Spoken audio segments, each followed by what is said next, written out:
Esa mañana, acostada dentro de un ataúd de madera clara, con un rosario entre mis manos y el olor a cera de velas llenando mis pulmones, entendí que a veces hay que fingir tu propia muerte para descubrir quién realmente te ama.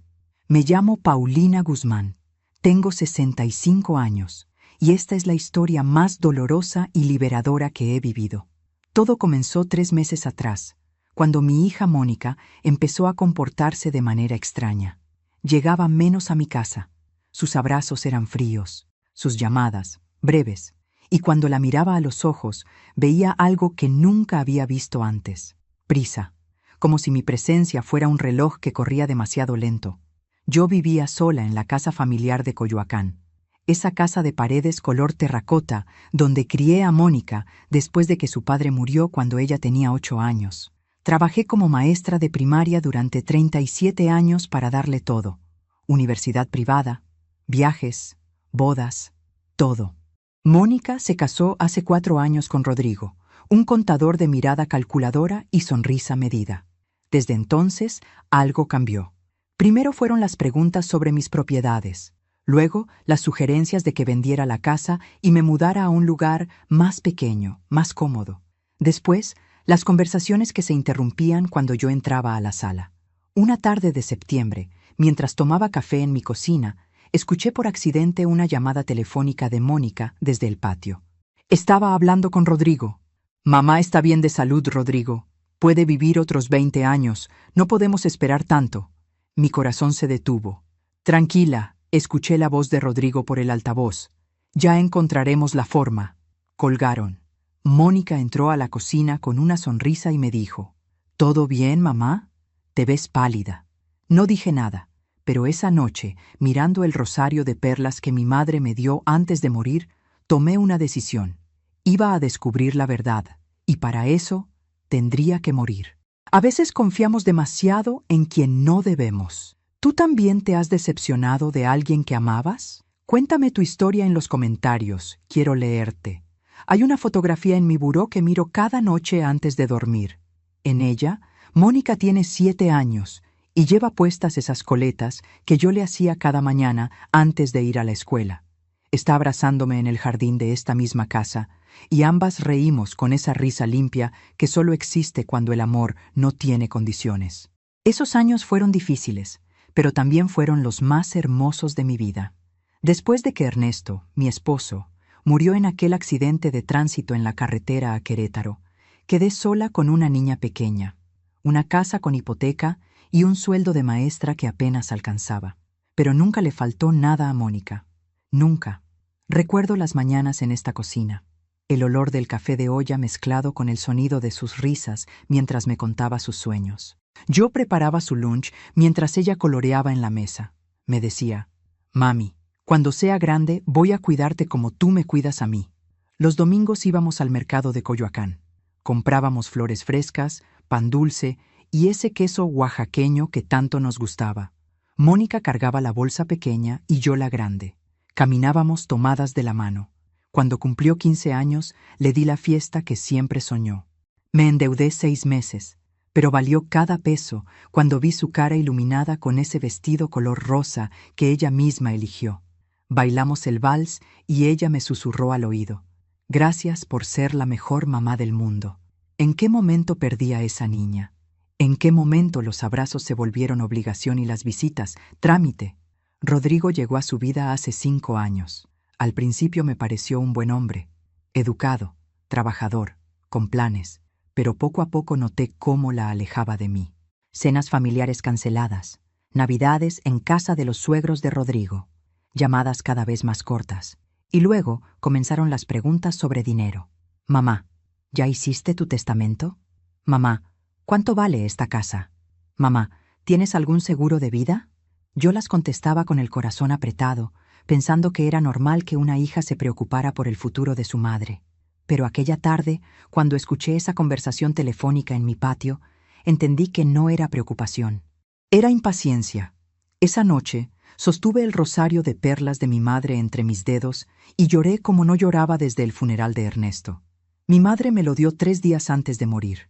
Me dijo: «Paulina, Este rosario ha pasado por 4 generaciones de mujeres fuertes. Cuando lo sostengas, recuerda quién eres. Y yo recordé. Recordé que sobreviví a la pérdida de mi esposo. Recordé que saqué adelante a mi hija sola. Recordé que pagué esta casa con mi trabajo honrado. Y decidí que no iba a permitir que nadie, ni siquiera mi propia hija, me tratara como un estorbo. Al día siguiente, llamé al doctor Mendoza, mi amigo de toda la vida, y le propuse algo que él, al principio, consideró una locura. El doctor Mendoza me miró por encima de sus lentes, como si acabara de decirle que quería volar a la luna. Paulina, ¿estás segura de lo que me estás pidiendo? Estábamos sentados en su consultorio, ese lugar donde él me había atendido durante 20 años. Desde la gripe hasta el susto de aquella biopsia que, gracias a Dios, salió benigna. Conocía mi historia completa. Sabía del sacrificio que hice por Mónica. Necesito saber la verdad, Roberto, le dije. Necesito ver quién es realmente mi hija cuando cree que ya no estoy. Le conté todo. La conversación que escuché, las visitas cada vez más frías, las preguntas sobre propiedades y testamentos, el cambio en su mirada. Roberto suspiró profundo. «Dame 2 semanas para preparar todo», dijo finalmente. «Pero esto es peligroso, Paulina, no solo emocionalmente. Si algo sale mal...» «Nada saldrá mal», interrumpí. «Solo quiero la verdad, y después de eso, sabré qué hacer». Durante esas 2 semanas, observé a Mónica con otros ojos. Vino a visitarme un miércoles por la tarde. Traía ese perfume caro que Rodrigo le regaló en su cumpleaños. Se sentó en la sala, tomó café, pero sus ojos recorrían la casa como si estuviera haciendo un inventario. «Mamá, ¿no has pensado en vender algunos muebles? Esta casa es muy grande para ti sola». «Me gusta mi casa así», respondí, observándola. «Es que, a tu edad, mamá, tanto espacio, tantas escaleras». Su voz sonaba preocupada, pero sus ojos estaban fríos. «Tengo 65 años, Mónica, no 85. Lo sé, mamá, solo me preocupo por ti». Pero cuando se fue, noté que había tomado una fotografía de la repisa, una foto de la casa desde el jardín. Se la guardó en la bolsa pensando que yo no la vi. El sábado siguiente, Rodrigo vino con ella. Fue la primera vez en meses que él pisaba mi casa. «Doña Paulina», me saludó con esa sonrisa profesional. «Qué gusto verla». Se sentaron juntos en el sofá. Mónica sirvió el café. Y entonces Rodrigo comenzó. «Doña Paulina, Mónica y yo hemos estado pensando. Usted vive sola en esta casa grande. Nosotros vivimos en un departamento pequeño. ¿No le gustaría que nos viniéramos a vivir con usted? Así podríamos cuidarla mejor». Mi corazón dio un vuelco. «¿Cuidarme?», pregunté. «No necesito que me cuiden. Estoy perfectamente bien». «Claro, claro», continuó Rodrigo. «Pero piénselo. Nosotros pagaríamos los gastos. Usted no tendría que preocuparse por nada. Y si algún día, Dios no lo quiera, le pasara algo, ya estaríamos aquí para ayudarla». Mónica asintió con entusiasmo. «Es lo mejor, mamá. Así estaremos más cerca». Los miré a ambos, y en ese momento supe que el plan del doctor Mendoza era necesario. «Lo voy a pensar», mentí. Cuando se fueron, sostuve el rosario de perlas y recé. No por mí, sino por mi hija, por la niña que abracé en aquella fotografía y que ya no reconocía en la mujer que acababa de salir por mi puerta. Una semana después, el doctor Mendoza me llamó. «Todo está listo, Paulina. ¿Sigues segura?» «Más que nunca», respondí. «Entonces, el viernes a las 9 de la mañana. Ven a mi consultorio. Te daré un sedante que te hará dormir profundamente por aproximadamente 6 horas. Tu ritmo cardíaco y respiración se reducirán al mínimo. Parecerás muerta. Tendré todo preparado para emitir el certificado de defunción temporal. El funeral será el mismo día por la tarde». «¿Y tú estarás ahí?», pregunté. «Estaré en la funeraria, vigilando todo desde una habitación contigua. Cuando despiertes, te ayudaré a salir. Pero Paulina, si cambias de opinión...». «No voy a cambiar de opinión, Roberto. El jueves por la noche limpié mi casa, regué mis plantas, preparé café de olla por última vez en esa cocina que había sido testigo de tantas mañanas felices. Me puse mi vestido azul marino, el que Mónica me regaló hace 2 años. Quería verme digna. Quería que, si era mi última imagen, fuera hermosa. Sostuve el rosario de perlas toda la noche. Y al amanecer del viernes, con el corazón latiendo fuerte pero la mente clara, Salí de mi casa rumbo al consultorio del doctor Mendoza. Mientras cuento todo esto, pienso en dónde estarás escuchándome. Escribe el nombre de tu ciudad en los comentarios. La última cosa que recuerdo antes de cerrar los ojos fue la voz suave del doctor Mendoza. Descansa, Paulina. Yo te cuidaré. La inyección era cálida. Sentí cómo se expandía por mi brazo, luego por mi pecho, y finalmente todo se volvió oscuro. No sé cuánto tiempo pasó. No soñé. No sentí. Solo existía un vacío profundo y silencioso, como flotar en agua tibia sin peso ni tiempo. Cuando comencé a recuperar la conciencia, lo primero que percibí fue el olor. Cera de velas, flores blancas, ese aroma dulzón y pesado que solo existe en las funerarias. Luego, las voces, lejanas al principio, como si vinieran desde el fondo de un pozo. Poco a poco se hicieron más claras. Se ve tan tranquila. Escuché la voz de mi vecina, la señora Estela. Pobrecita Paulina, tan joven todavía. Fue muy repentino, la voz de Mónica quebrada. Un infarto fulminante. No sufrió. Quise abrir los ojos, quise gritar, «Estoy aquí, estoy viva», pero mi cuerpo no respondía. El sedante todavía corría por mis venas. Sentí el roce de una mano sobre la mía, dedos fríos que tocaron el rosario de perlas que sostenía entre mis manos cruzadas sobre mi pecho.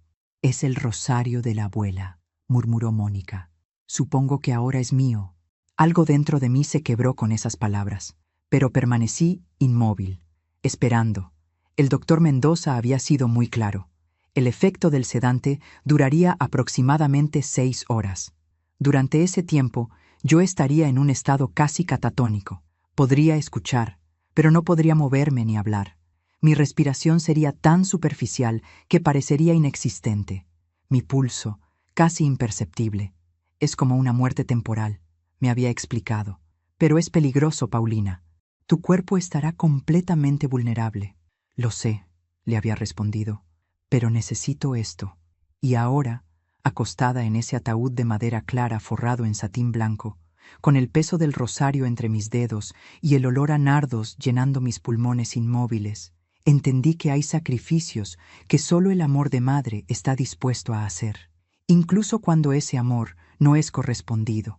Las voces continuaron. Gente que iba y venía, conocidos, vecinos, antiguos colegas de la escuela donde trabajé. Escuché sus condolencias, sus oraciones, sus recuerdos de mí. «Era tan buena maestra», dijo la señora Carmona, quien fue directora de mi escuela. «Los niños la adoraban. Siempre fue tan generosa», añadió otra voz que no reconocí. «Una vez me prestó dinero cuando mi hijo estaba enfermo. Nunca me lo cobró». Cada palabra era como una caricia sobre mi corazón inmóvil. Pero entonces escuché la voz de Rodrigo, baja, casi en susurro. «Mónica, ven, tenemos que hablar». Sentí que se alejaban. Sus pasos resonaron sobre el piso de mármol de la funeraria hasta que se detuvieron en algún lugar no muy lejano. Hablaban en voz baja, pero yo podía escucharlos. «¿Ya hablaste con el notario?», preguntó Rodrigo. «Mañana temprano», respondió Mónica. «Tengo una cita a las 9. ¿Y la casa?» «Todo está a mi nombre. El testamento es claro. La propiedad, las cuentas bancarias, todo». «¿Cuánto hay en las cuentas?». Hubo una pausa. «Más de lo que pensábamos. Mamá era muy ahorradora». Rodrigo soltó una risa corta. «Tu madre era una hormiguita. Trabajó toda su vida. Es justo que ahora disfrutemos lo que ella guardó». «Rodrigo, no hables así. Acaba de morir». Lo sé. Perdón. Es solo que llevamos años esperando este momento. Años apretándonos en ese departamento pequeño mientras tu madre vivía sola en esa casa enorme». «Lo sé», suspiró Mónica, «pero aún así me siento rara». «Es normal». La voz de Rodrigo se suavizó, manipuladora. «Es tu madre. Pero piensa en nuestro futuro, mi amor. Piensa en la vida que podemos tener ahora. Podemos vender esa casa y comprar algo mejor. Podemos viajar. Podemos vivir sin preocupaciones». «Tienes razón», murmuró Mónica. Y luego, silencio. Yo permanecí acostada, inmóvil, con el corazón rompiéndose en 1000 pedazos dentro de un cuerpo que no podía moverse. Mi hija, mi niña, la que abracé, la que crié, la que juró cuidarme cuando fuera grande. Estaba celebrando mi muerte. Aún me pregunto si una madre puede realmente prepararse para escuchar algo así. ¿Y tú? ¿Qué habrías hecho en mi lugar? El tiempo dentro de un ataúd se mueve diferente. No hay relojes, no hay ventanas, solo voces, pasos y el peso de la verdad cayendo como piedras sobre tu pecho inmóvil. No sé cuántas horas pasaron, tal vez 2, tal vez 3. El sedante comenzaba a perder fuerza lentamente. Podía sentir un hormigueo débil en mis dedos, como agujas invisibles despertando mi carne. Más gente llegó. Escuché a mis primas de Puebla, a los maestros de la escuela, al padre Jiménez de la parroquia. Todos rezaron, todos lloraron, todos dijeron cosas hermosas sobre mí, y cada palabra de amor verdadero hacía más dolorosas las palabras que había escuchado de mi propia hija. Entonces llegó Gabriela, mi comadre, la madrina de confirmación de Mónica, la mujer que me había acompañado en los momentos más duros de mi vida. Mónica, mijita, la escuché decir con voz quebrada. No puedo creer que Paulina ya no esté. Éramos como hermanas. Lo sé, madrina, respondió Mónica. Su voz sonaba cansada. Fue muy repentino. ¿Y cómo te sientes, hija? Sé que tú y tu mamá... Gabriela hizo una pausa. Bueno, sé que últimamente habían tenido algunas diferencias. Mi corazón se aceleró dentro de mi pecho inmóvil. ¿Diferencias? ¿Mónica había hablado de mí con otros? Es complicado, madrina, suspiró Mónica. Mamá se había puesto muy difícil, muy controladora, siempre opinando sobre mi vida, sobre mi matrimonio. A veces sentía que no podía respirar. Yo, controladora. Yo, que le di toda la libertad del mundo. Yo, que acepté cada una de sus decisiones sin juzgar. ¿Controladora?, preguntó Gabriela sorprendida. Paulina siempre fue tan... Usted no vivía con ella, madrina, interrumpió Mónica. No veía cómo era en casa, siempre con sus comentarios, sus preguntas. Rodrigo y yo no podíamos hacer nada sin que ella opinara. Mentiras, todo mentiras. Yo apenas los veía una vez al mes. Entiendo, hija, dijo Gabriela, aunque su voz sonaba dudosa. Pero ahora debes descansar. Tu mamá ya está en paz. Sí, murmuró Mónica. Finalmente, en paz. Esas palabras, finalmente en paz. Como si mi vida hubiera sido una carga que por fin se levantaba. Gabriela se acercó a mi ataúd. Sentí su mano sobre mi frente, suave y cálida. Descansa, comadre, susurró. Fuiste la mejor amiga que alguien pudo tener. Y la mejor madre. No importa lo que digan. Quise llorar, pero las lágrimas no podían salir de mis ojos cerrados. Después Gabriela se fue, y la funeraria quedó más silenciosa. Era media tarde, según escuché que alguien mencionó. El velorio continuaría hasta las 6, y luego vendría la misa de cuerpo presente en la iglesia. Fue entonces cuando escuché pasos acercándose. 2 personas, Mónica y una voz de mujer que reconocí de inmediato. Laura, mi nuera, la esposa de Rodrigo. Espera, no, Laura es la hermana de Rodrigo, su cuñada, no su... Mi mente confundida por el sedante tardó un momento en procesar, pero entonces lo entendí. Era Daniela, la hermana de Rodrigo, la que vivía en Monterrey y casi nunca venía a la Ciudad de México. ¿Ya se fueron todos?, preguntó Daniela. Casi todos, respondió Mónica. Es un buen momento para hablar. ¿Hablaste con el abogado de tu mamá? Sí, esta mañana, antes de venir. Todo está en orden. El testamento está a mi nombre. La casa, las cuentas, todo. ¿Y cuánto es todo? Mónica bajó la voz. La casa vale alrededor de 6 millones de pesos. Las cuentas bancarias tienen otro 1,5 millones. Y hay algunos bonos de inversión que mi mamá tenía desde hace años. En total, estamos hablando de casi 8 millones. Daniela soltó un silbido bajo. Rodrigo tenía razón. Tu mamá era rica. No era rica, se defendió Mónica. Solo ahorrativa. Como sea. El punto es que ahora tienes 8 millones de pesos. ¿Cuándo vas a vender la casa? No sé. Pronto. Tal vez en un mes. ¿Y van a comprar otra? Rodrigo quiere comprar un departamento nuevo en Santa Fe, de esos modernos, con gimnasio y alberca. Suena bien. ¿Y qué vas a hacer con los muebles de tu mamá? Hay algunas cosas antiguas que valen dinero. Lo sé. Ya contraté a un valuador. Va a venir la próxima semana. Daniela se rió. Eres muy eficiente, cuñada. Es solo... Quiero cerrar este capítulo rápido, dijo Mónica.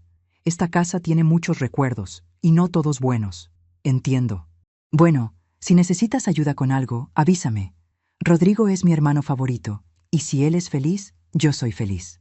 Gracias, Daniela. Se alejaron. Sus tacones resonaron sobre el mármol hasta desaparecer, y yo permanecí ahí, inmóvil, escuchando cómo mi hija repartía los pedazos de mi vida como si fueran artículos de una tienda de segunda mano. El rosario de perlas pesaba entre mis manos. Podía sentirlo ahora con más claridad. El sedante estaba perdiendo efecto. Pronto podría moverme. Pronto tendría que decidir qué hacer. Pero antes de eso, necesitaba escuchar una cosa más. Necesitaba estar completamente segura. Y esa confirmación final llegó media hora después, cuando la funeraria quedó vacía por un momento. Solo Mónica y Rodrigo permanecieron cerca de mi ataúd. ¿Crees que sospechó algo?, preguntó Rodrigo en voz baja. ¿Quién? ¿Mi mamá? Mónica sonó confundida. Sí, antes de morir. ¿Crees que se dio cuenta de que ya no la queríamos cerca? Hubo un silencio largo, un silencio que dolió más que cualquier palabra. No lo sé, finalmente respondió Mónica. Pero si lo sabía, ya no importa. Ya no importa. Esas 3 palabras resonaron dentro de mi cabeza como campanas funerarias. Mi vida, mis sacrificios, mi amor incondicional, ya no importaban. El hormigueo en mis dedos se hacía más fuerte. Podía sentir el terciopelo del interior del ataúd bajo mis manos. Podía controlar mi respiración, aunque seguía manteniéndola lenta y superficial. El doctor Mendoza me había advertido: cuando comiences a despertar, mantén la calma, no te muevas bruscamente, espera el momento correcto. ¿Y cuál era el momento correcto para resucitar de entre los muertos? Escuché que alguien más entraba a la sala. Pasos pesados, masculinos. «Ya está todo listo», dijo una voz desconocida. «La carroza fúnebre llegará en 20 minutos para trasladar el cuerpo a la iglesia». «Gracias», respondió Rodrigo. El cuerpo. Así me llamaban ahora. Ya no era Paulina. No era mamá. No era la mujer que los había recibido en su casa con café caliente y pan dulce. Era simplemente el cuerpo. «¿Dónde está tu mamá?», escuché la voz de una mujer mayor. Reconocí a la tía Remedios, hermana de mi difunto esposo Ernesto. «En el baño, tía», respondió Mónica. «Ya regresa». «Pobrecita mi Paulina», dijo la tía Remedios, y sentí su mano temblorosa tocar mi mejilla. Era tan buena persona, tan trabajadora. Cuando mi Ernesto murió, ella se quedó sola con la niña y nunca se quejó. Nunca pidió ayuda. Tan orgullosa, tan fuerte. «Sí, tía», murmuró Mónica con voz plana. «¿Y tú, mijita? ¿Cómo vas a estar? Sé que ustedes dos tuvieron sus diferencias últimamente, pero una madre siempre es una madre». «Voy a estar bien, tía. No se preocupe. Es que me contaron que no se hablaban mucho, que apenas venías a visitarla. Es que yo tengo mi vida, tía. Mi esposo, mi casa». Mamá lo entendía. «¿Lo entendía?». La voz de la tía Remedios se quebró. «Ay, Mónica, tu mamá nunca se quejaba, pero yo la veía. La veía en misa cada domingo, sola en su banca. Siempre preguntaba por ti. Siempre decía: Mónica está muy ocupada, pero está bien». Pero en sus ojos había una tristeza muy grande. Hubo un silencio incómodo. «Tía, por favor, no es el momento». «Tienes razón, mijita. Perdóname. Es solo que tu mamá te amaba tanto, tanto. Ojalá lo supieras». Los pasos de la tía Remedios se alejaron lentamente, y entonces escuché algo que me partió el alma. Mónica sollozó, un sollozo corto, ahogado, como si estuviera tratando de contenerlo. «¿Estás bien?», preguntó Rodrigo. «Sí, es solo...». La tía Remedios siempre fue muy dramática. «Lo sé, no le hagas caso. Tu mamá tuvo una buena vida, y tú fuiste una buena hija». «¿Tú crees?». «Claro que sí. Le diste lo que pudiste. Nadie puede pedir más». Pero yo podía escuchar la duda en la voz de Mónica. Esa duda que llega cuando el arrepentimiento comienza a asomarse entre las grietas de la negación. Más gente comenzó a llegar para el traslado a la iglesia. La sala de la funeraria se llenó de voces, de pasos, de oraciones. Sentí que levantaban el ataúd. 4 hombres, probablemente. Me movieron con cuidado y escuché el rechinar de las ruedas de la base metálica sobre el piso de mármol. Aire fresco golpeó mi cara cuando salimos al exterior. Olía a lluvia reciente, a tierra mojada. Era tarde. El sol de noviembre debía estar bajando ya. Me subieron a la carroza fúnebre. Escuché el motor arrancando. El viaje a la iglesia de San Juan Bautista, donde me casé con Ernesto hace 42 años, tomaría unos 15 minutos. Durante ese trayecto, acostada en la oscuridad de la carroza, tuve tiempo de pensar, de recordar, de sentir. Recordé a Mónica de 6 años, llorando porque se cayó de su bicicleta. Yo limpié sus rodillas raspadas, le puse curitas con dibujitos y le canté hasta que dejó de llorar. Recordé a Mónica de 12 años, cuando las niñas de su escuela la molestaban. Yo fui a hablar con la directora. Yo la defendí.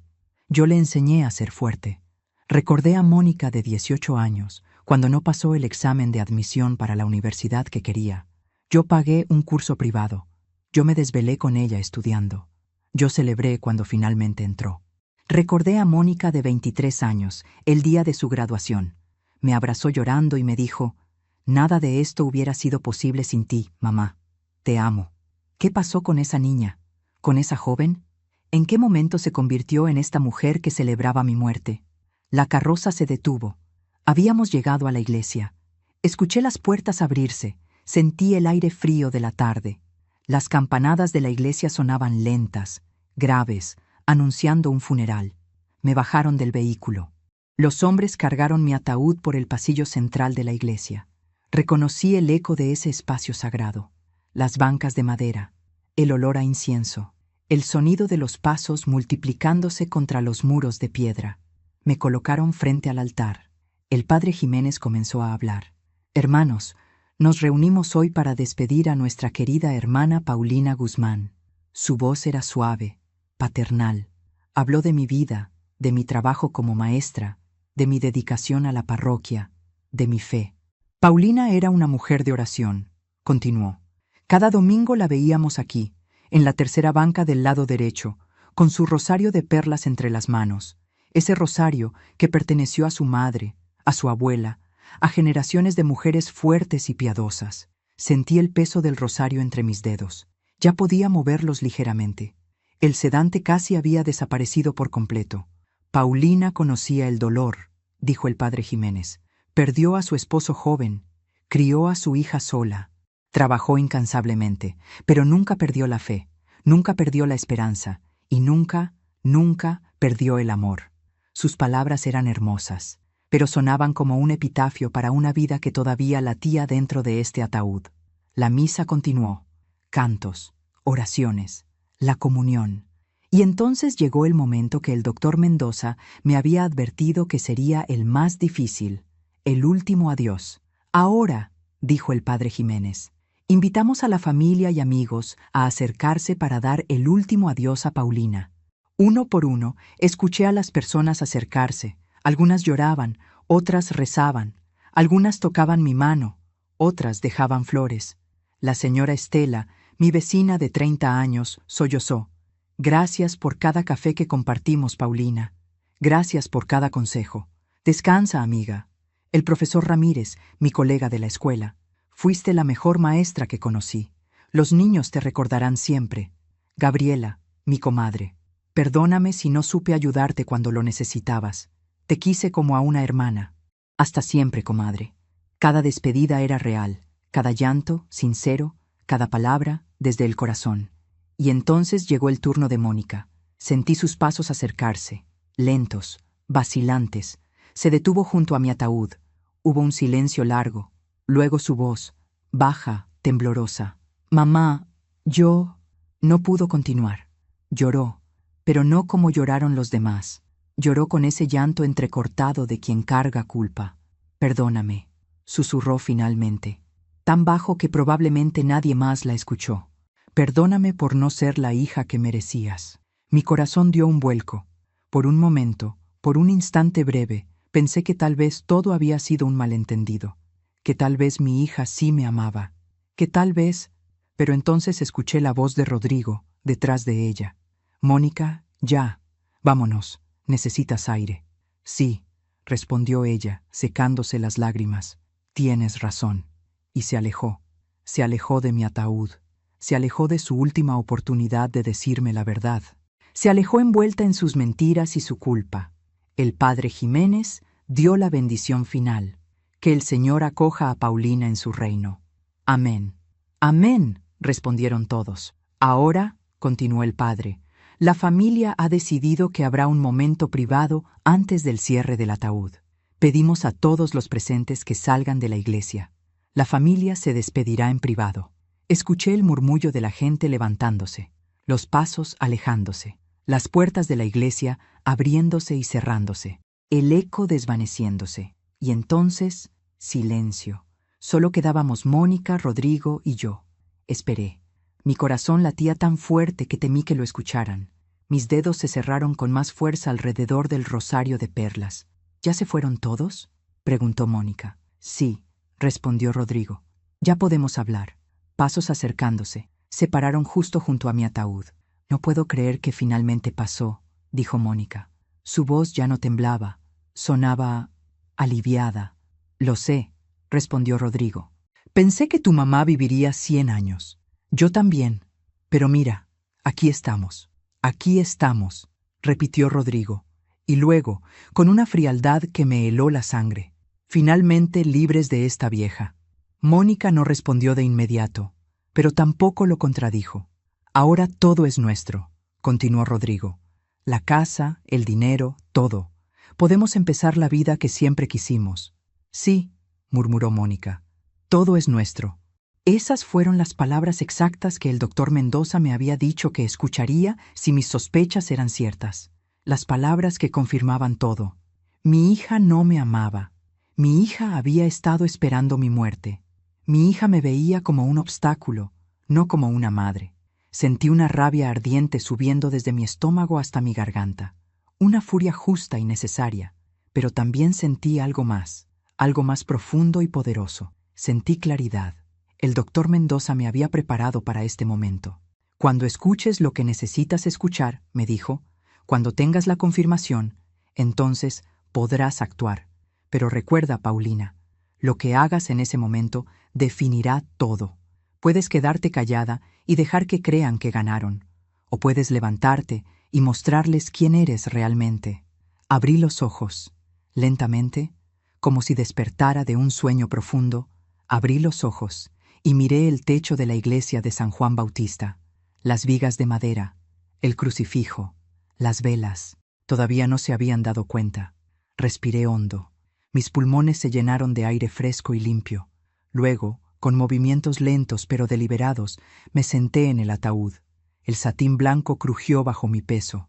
El rosario de perlas tintineó entre mis manos. Giré mi cabeza hacia la izquierda, y ahí estaban, Mónica y Rodrigo, de pie junto a mi ataúd, con los ojos abiertos como platos y las bocas abiertas en una expresión de horror absoluto. «Hola, hija», dije con voz tranquila. «Creo que necesitamos hablar». El grito de Mónica resonó por toda la iglesia. Un grito agudo, primitivo, de terror puro. Rodrigo tropezó hacia atrás y cayó sobre las bancas, con el rostro blanco como el papel. Y yo, Paulina Guzmán, de 65 años de edad, me incorporé completamente dentro de mi propio ataúd y los miré con la dignidad de una mujer que acababa de resucitar para reclamar su vida. Los gritos de Mónica rebotaron contra las paredes de piedra de la iglesia como pájaros enjaulados buscando la salida. Se alejó del ataúd con las manos sobre la boca, tropezando con sus propios pies hasta chocar contra una columna. Rodrigo estaba en el suelo, entre las bancas, mirándome con los ojos desorbitados. Su cara había pasado del blanco al verde pálido. Creo que por un momento pensó que realmente estaba viendo un fantasma. Yo permanecí sentada en el ataúd, con mi vestido azul marino perfectamente acomodado, el rosario de perlas colgando de mi mano derecha y una calma que ni yo misma sabía que poseía. «Mónica», dije con voz firme, «deja de gritar. No soy un fantasma. Estoy viva». Ella sacudió la cabeza violentamente, como si tratara de despertar de una pesadilla. «No, esto no está pasando. Esto no puede estar pasando». «Pero está pasando», respondí, «y creo que sabes por qué». Rodrigo se levantó del suelo, aferrándose a la banca. Sus manos temblaban. Doña Paulina, usted estaba muerta. El doctor Mendoza firmó el certificado de defunción. Nosotros la vimos, la tocamos. Sedantes, dije simplemente.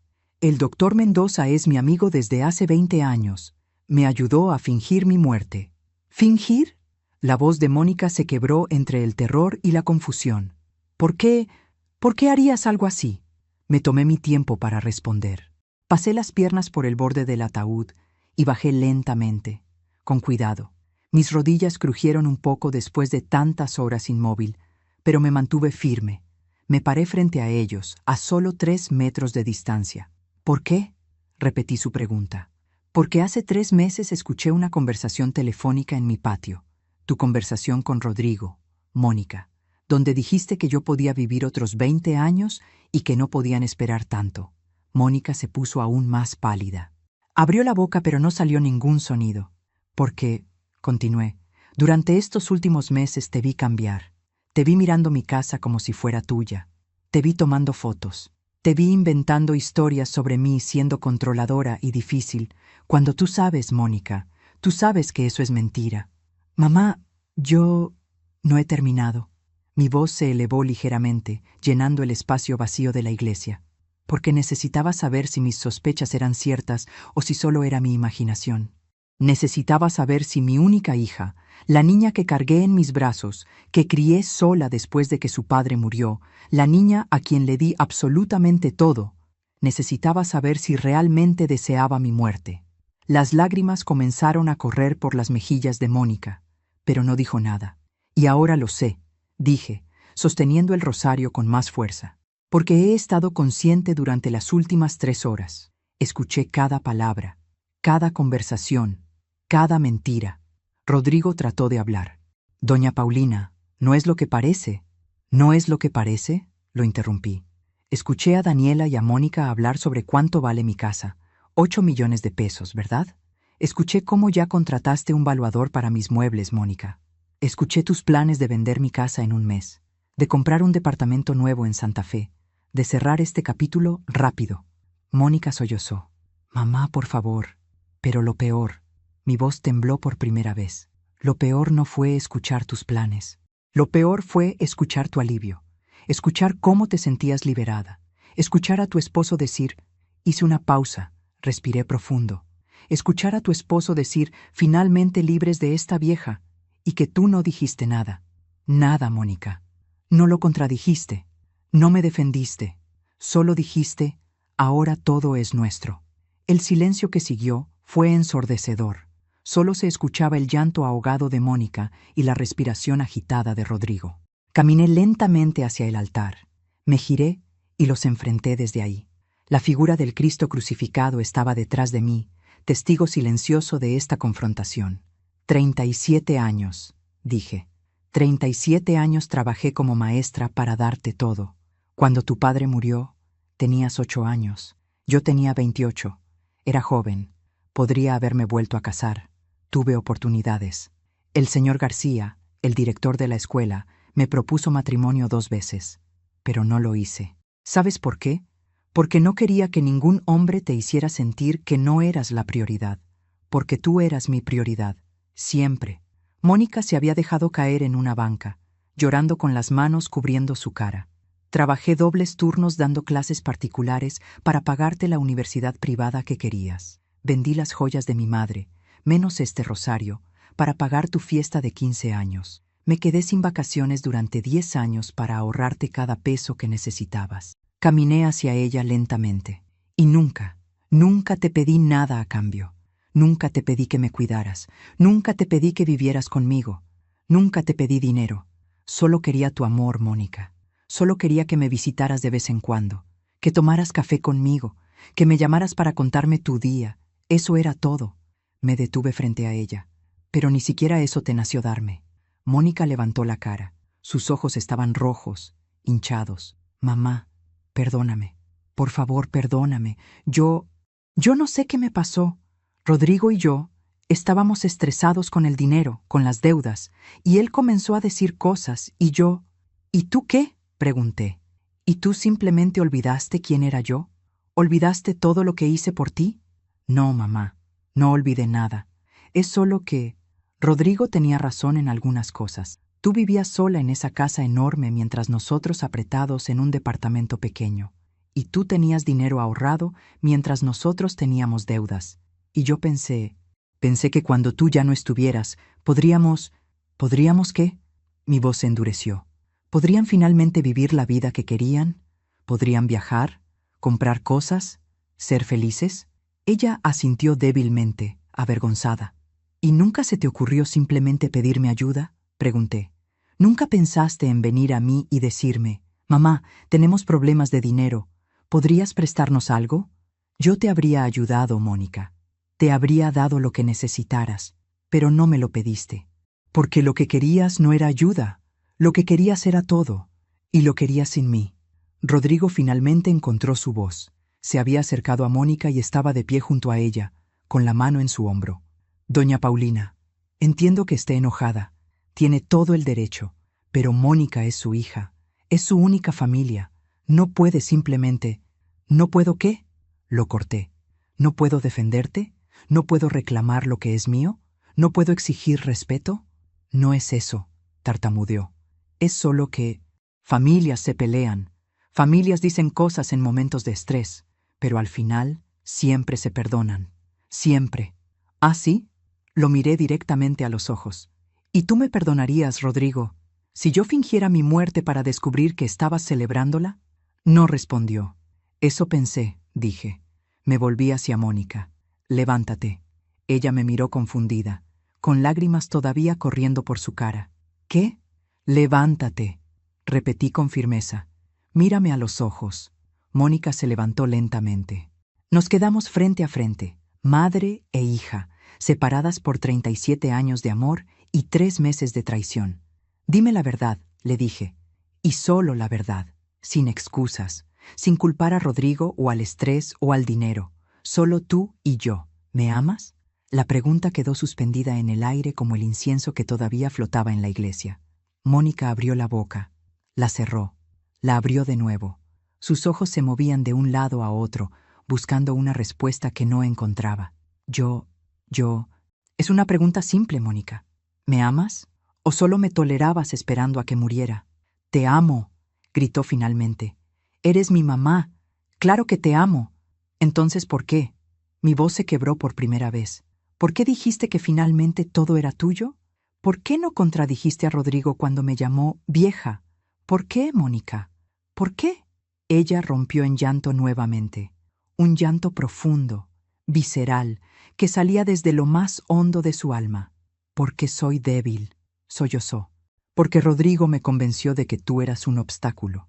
Porque me dejé manipular. Porque soy una mala hija. Porque no soy como tú.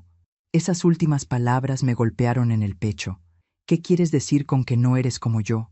Tú eres fuerte, dijo entre lágrimas. Tú eres buena. Tú sabes sacrificarte. Yo no. Yo soy egoísta. Yo quiero cosas.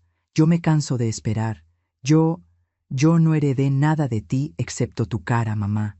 Por dentro soy diferente. Y me odio por eso. Por un momento, solo por un momento, sentí lástima por ella. Vi a la niña confundida, que no sabía cómo ser mujer. Vi a la joven insegura que se casó con el hombre equivocado. Vi a la hija que nunca aprendió a amar sin condiciones, porque nunca tuvo que hacerlo. Porque yo siempre la amé incondicionalmente.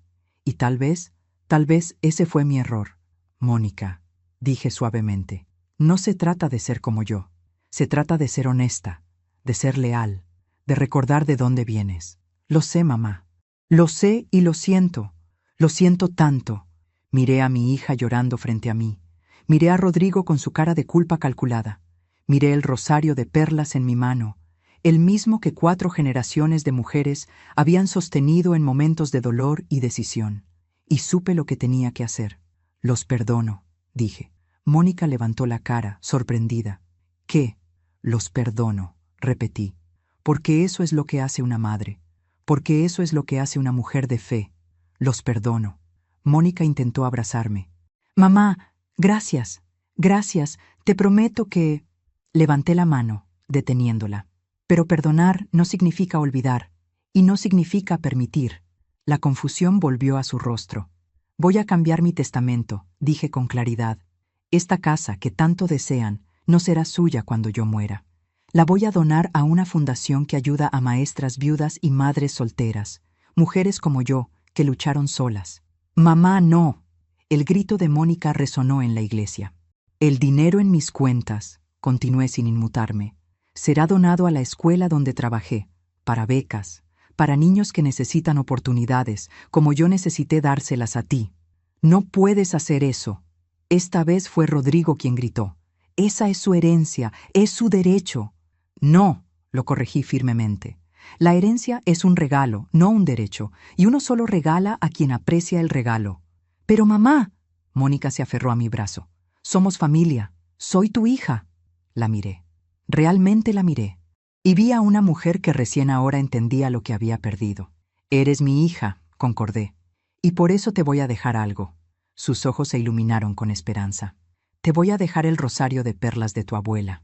El silencio fue absoluto. ¿Qué? Susurró. Este rosario, lo levanté entre nosotras, ha pasado por 4 generaciones de mujeres fuertes, mujeres que amaron sin condiciones, mujeres que se sacrificaron, mujeres que nunca midieron su amor en pesos y centavos. Coloqué el rosario en sus manos temblorosas. Quiero que lo tengas, dije. Quiero que cada vez que lo veas, recuerdes esta noche. Quiero que recuerdes que tu madre te amó tanto que fingió su propia muerte para darte una lección. Y quiero que cuando seas vieja, cuando tu cuerpo esté cansado y tu tiempo se acabe, recuerdes que el amor verdadero no espera la muerte. El amor verdadero vive cada día. Mónica miró el rosario en sus manos como si quemara. Mamá, por favor, no hagas esto. Podemos arreglarlo. Puedo cambiar. Voy a cambiar. Lo sé, dije, y espero que lo hagas, pero no por la herencia, no por el dinero, sino porque es lo correcto. Me giré hacia Rodrigo. ¿Y tú? Tú metiste veneno en la cabeza de mi hija. La convenciste de que yo era un obstáculo. Tú la alejaste de mí. Yo solo... comenzó, pero lo interrumpí. No me des excusas. No quiero escucharlas. Solo quiero que sepas algo. Fracasaste. Pensaste que ganarías una casa y dinero, pero perdiste algo mucho más valioso. Perdiste mi respeto. Y perdiste la oportunidad de conocer a una mujer que te habría amado como a un hijo si me lo hubieras permitido. Sus ojos se llenaron de lágrimas. No sé si de arrepentimiento o de frustración por la fortuna perdida. Me alejé de ambos, caminando lentamente hacia la puerta lateral de la iglesia. Mi cuerpo todavía estaba débil por el sedante, pero mi espíritu nunca había estado más fuerte. ¿A dónde vas?, preguntó Mónica con voz quebrada. A vivir, respondí sin voltear. A vivir el resto de mis días con la conciencia tranquila y la dignidad intacta. Pero mamá, ¿no puedes dejarnos así? Me detuve. Giré la cabeza ligeramente, sin mirarlos completamente. ¿Así cómo, Mónica? ¿Vivos, con una oportunidad de redimirse? Eso es más de lo que ustedes me querían dar a mí. Y seguí caminando. Salí de la iglesia por la puerta lateral que daba al pequeño jardín, donde las rosas de Santa Teresa crecían. El aire frío de noviembre golpeó mi cara. Las campanas todavía sonaban arriba, lentas, graves. El doctor Mendoza estaba esperándome ahí, como habíamos planeado. Me vio salir y corrió hacia mí. «Paulina, ¿estás bien?», asentí. «Estoy bien, Roberto. Mejor que bien. ¿Y ellos? Están adentro, procesando, llorando, entendiendo. ¿Qué vas a hacer ahora?». Miré el cielo nocturno. Las estrellas comenzaban a aparecer entre las nubes. «Voy a ir a casa. Voy a dormir en mi cama. Voy a despertar mañana y voy a vivir cada día que me quede como una mujer libre». «¿Y Mónica?». «Mónica tiene una decisión que tomar», dije. «Puede seguir siendo la mujer que fue estas últimas semanas, o puede convertirse en la mujer que yo sé que puede ser. Pero esa decisión es suya. Yo ya hice la mía». Roberto me ofreció su brazo. «Te llevo a casa». «Gracias». Mientras caminábamos hacia su auto, escuché un grito desde la iglesia. Era Mónica, llamándome. «Mamá, mamá, espera». No me detuve. Seguí caminando, porque a veces el acto más grande de amor es dejar ir. Es permitir que las consecuencias enseñen lo que las palabras no pudieron.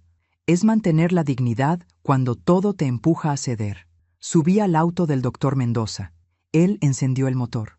¿Estás segura de esto, Paulina? Miré hacia atrás. Mónica había salido de la iglesia y corría hacia nosotros con Rodrigo detrás de ella. Pero ya era tarde. Completamente segura, respondí. Y nos fuimos, dejando atrás la iglesia, el ataúd vacío y la hija que había elegido el dinero sobre el amor. Pero no todo estaba perdido, porque el rosario de perlas ahora estaba en sus manos. Y ese rosario, como me dijo mi madre, recordaba. Recordaba el amor, recordaba el sacrificio, recordaba quiénes éramos. Y tal vez, solo tal vez, también le recordaría a Mónica quién podría ser. Aún me pregunto si hice lo correcto. ¿Y tú? ¿Qué habrías hecho en mi lugar? Esa noche dormí en mi propia cama por primera vez en 24 horas. Dormí profundamente, sin pesadillas, sin culpa. Dormí como una mujer que había recuperado su vida. Cuando desperté, el sol de sábado entraba por mi ventana con esa luz dorada de noviembre que siempre me gustó. Eran las 8 de la mañana. Me levanté lentamente, todavía sintiendo los efectos del sedante en mis músculos, pero con la mente más clara que nunca. Fui a la cocina y preparé café de olla, como había hecho miles de mañanas en esta casa. El aroma de la canela y el piloncillo llenó el espacio. Me serví una taza y me senté en la mesa, donde tantas veces había desayunado con Mónica cuando era niña. Pero esta vez no sentí nostalgia, sentí paz. El teléfono comenzó a sonar a las 9. Era Mónica. Dejé que sonara. Volvió a sonar a las 9:30. La dejé. A las 10, a las 10:30, a las 11. 32 llamadas ese día. No contesté ninguna. El domingo por la mañana, mientras regaba mis plantas en el patio, escuché que tocaban el timbre. Fui a la puerta y miré por la mirilla. Era Mónica, sola, con los ojos hinchados y el pelo despeinado. Tenía el rosario de perlas en las manos. Mamá, por favor, sé que estás ahí. Por favor, ábreme. Necesito hablar contigo. Me quedé del otro lado de la puerta, en silencio, escuchándola. Mamá, no he dormido en 2 días. No puedo comer. No puedo pensar en otra cosa que no sea lo que pasó. Por favor, solo dame una oportunidad de explicarme. Cerré los ojos, respiré profundo y no abrí la puerta. Mamá, su voz se quebró. Te amo. Lo digo en serio. Sé que no lo demostré. Sé que te fallé. Pero te amo. Eres mi mamá. Puse mi mano sobre la puerta, del otro lado de donde ella estaba. Sentí sus sollozos a través de la madera, pero no abrí. Está bien, finalmente dijo después de casi media hora. Entiendo. Entiendo que necesitas tiempo. Pero mamá, no me abandones. Por favor, no seas como yo. No me dejes como yo estaba dispuesta a dejarte. Escuché sus pasos alejándose, el motor de un coche arrancando, el silencio volviendo, y yo me deslicé lentamente por la puerta hasta quedar sentada en el suelo de mi entrada, con las lágrimas corriendo silenciosamente por mis mejillas, porque perdonar no significa olvidar, y protegerse no significa dejar de amar. El lunes por la mañana fui al despacho del licenciado Hernández, mi abogado de confianza. Llevaba toda la documentación de mis propiedades, cuentas bancarias, inversiones. Doña Paulina me saludó sorprendido. Pero sí, ayer me llegó la notificación de que usted había fallecido. Estaba por llamar a su hija para falsos rumores. Lo interrumpí con una sonrisa.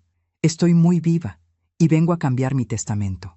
Le conté todo, cada detalle. Cuando terminé, el licenciado Hernández se recostó en su silla, atónito. Eso es extraordinario, dijo finalmente. Y también muy doloroso. Lo siento, doña Paulina. No lo sienta, respondí. Ahora sé la verdad, y la verdad, aunque duela, es mejor que la mentira. ¿Está completamente segura de lo que quiere hacer? Completamente. Durante las siguientes 3 horas redactamos el Nuevo Testamento. La casa iría a la Fundación de Maestras Viudas de México. Mis ahorros serían divididos en becas estudiantiles para la Escuela Primaria Benito Juárez, donde trabajé durante 37 años. Los bonos de inversión irían para un fondo que ayudara a madres solteras a estudiar. Todo lo que había construido con mi trabajo honrado regresaría a ayudar a mujeres que, como yo, lo necesitaban. ¿Y para su hija?, preguntó el licenciado. ¿No dejará nada? Le dejé el rosario de perlas de su abuela, respondí. Es lo más valioso que tengo. Vale más que toda la casa, pero solo lo entenderá cuando sea demasiado tarde. ¿Y si ella cambia? ¿Y si se redime? Si se redime, dije lentamente, lo hará porque es lo correcto, no porque espere una herencia. Y si lo hace, entonces no necesitará mi dinero, necesitará mi perdón. Y ese perdón, ese sí se lo puedo dar. El licenciado asintió. Es usted una mujer muy sabia, doña Paulina. No soy sabia, lo corregí. Solo estoy cansada de ser ingenua. Firmamos los papeles. Todo quedó registrado legalmente. Me sentí más ligera cuando salí de ese despacho, como si hubiera dejado un peso que no sabía que cargaba. Esa misma tarde fui al banco. Retiré 20,000 pesos en efectivo. Luego fui al mercado de Coyoacán, ese donde solía ir con Mónica los domingos cuando era niña. Compré flores frescas, rosas rojas, alcatraces blancos, margaritas amarillas. Compré pan dulce en la panadería de Don Fermín. Compré queso oaxaqueño, mole negro, chocolate de Oaxaca, todo lo que me gustaba y que no había comprado en meses. Caminé por el mercado con mis bolsas, respirando los olores, escuchando los gritos de los vendedores, sintiendo la vida pulsando a mi alrededor. Y por primera vez en mucho tiempo, me sentí joven.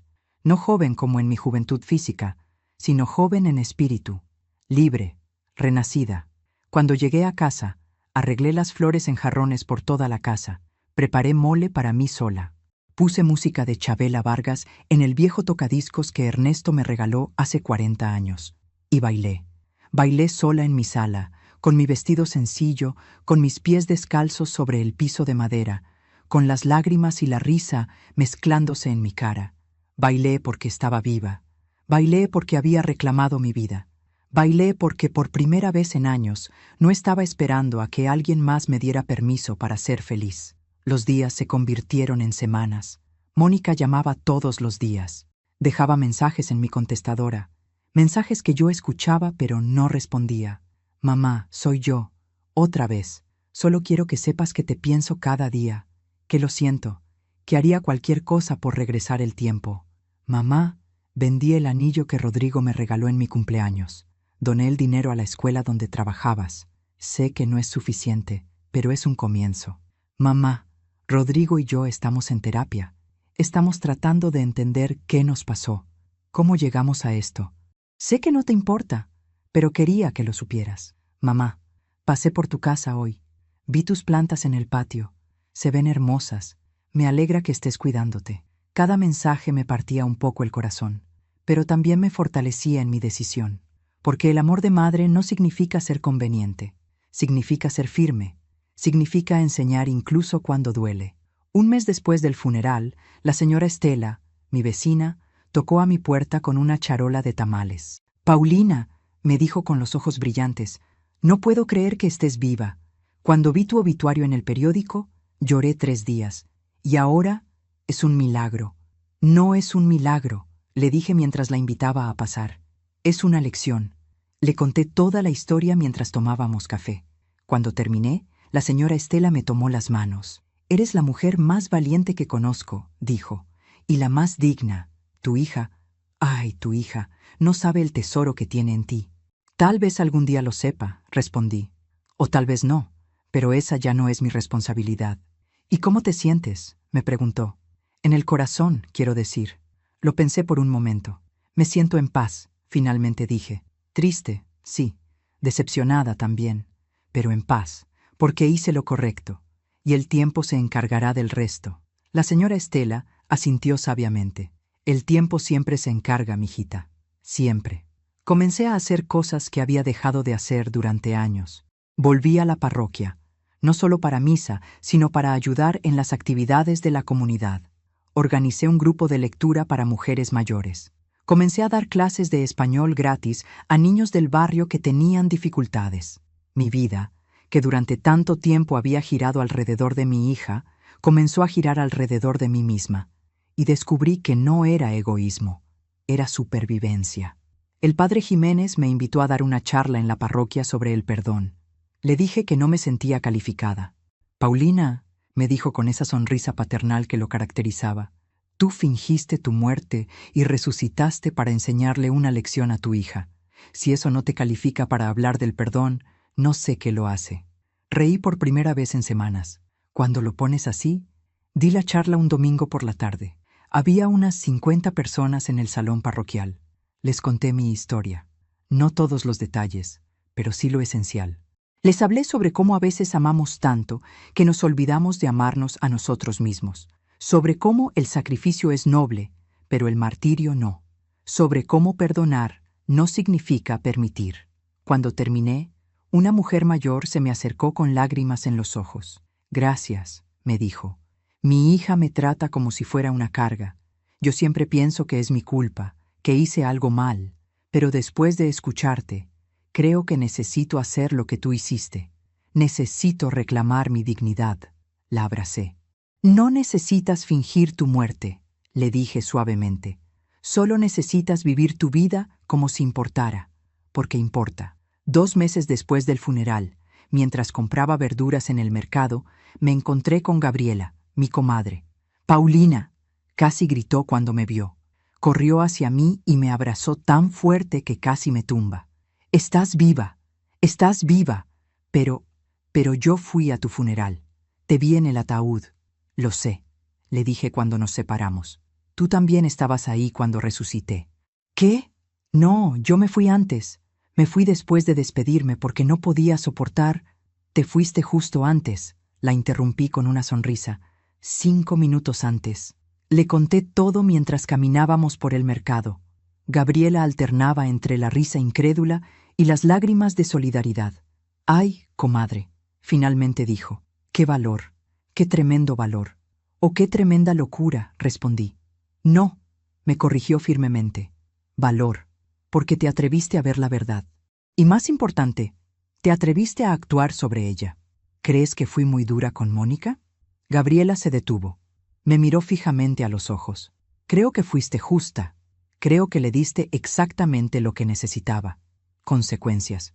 Y creo que si Mónica es la mitad de la mujer que creo que puede ser, aprenderá. ¿Y si no aprende? Entonces...». Gabriela apretó mi mano. «Entonces su pérdida será mayor que la tuya, porque tú seguirás siendo una mujer íntegra, y ella vivirá con el peso de haber perdido a la mejor madre que pudo tener». Llegó la Navidad, la primera Navidad que pasaría completamente sola en 65 años de vida. Decoré mi casa de todos modos. Puse el árbol, colgué las luces, preparé ponche. Invité a la señora Estela, a Gabriela, al padre Jiménez, a algunos maestros jubilados de mi escuela. Celebramos, comimos, reímos, cantamos villancicos. Y cuando llegó la medianoche y todos se habían ido, me senté frente al árbol con una taza de ponche caliente y miré las luces parpadeando. No había regalos bajo el árbol. No había calcetines colgando de la chimenea esperando a Mónica y sus nietos que nunca llegarían. Pero había paz, había dignidad, había la satisfacción de saber que no había traicionado mis valores por conveniencia o por miedo a la soledad. El teléfono sonó. Era medianoche. Sabía quién era sin mirar. Esta vez contesté. «¿Bueno? ¿Mamá?». La voz de Mónica se quebró inmediatamente. «Mamá, contestaste. Gracias, gracias». No dije nada. Solo esperé. Solo quería desearte feliz Navidad y decirte que te amo y que lo siento y que si algún día me perdonas. «Ya te perdoné, Mónica», la interrumpí suavemente. Silencio del otro lado. «¿Qué?», susurró. «Ya te perdoné. El día que salí de la iglesia. Pero perdonar no significa que las cosas vuelvan a ser como antes. Lo sé y lo acepto. Solo... ¿Puedo verte? ¿Algún día? ¿Cuando estés lista?» «Algún día», respondí. «Cuando ambas estemos listas». Está bien. Gracias, mamá. Gracias por contestar. Feliz Navidad. Feliz Navidad, hija». Colgué el teléfono. Y por primera vez desde aquella noche en la iglesia, lloré libremente. Lloré por lo que perdí. Lloré por lo que salvé. Lloré por la madre que fui y la mujer que estaba aprendiendo a ser de nuevo. Pasaron los meses. Enero, febrero, marzo. Yo seguía con mi vida. Mis clases de español, mis flores, mis cafés con vecinas, mis misas dominicales, y poco a poco comencé a escuchar cosas. La señora del mercado mencionó que vio a Rodrigo discutiendo con Mónica en un restaurante.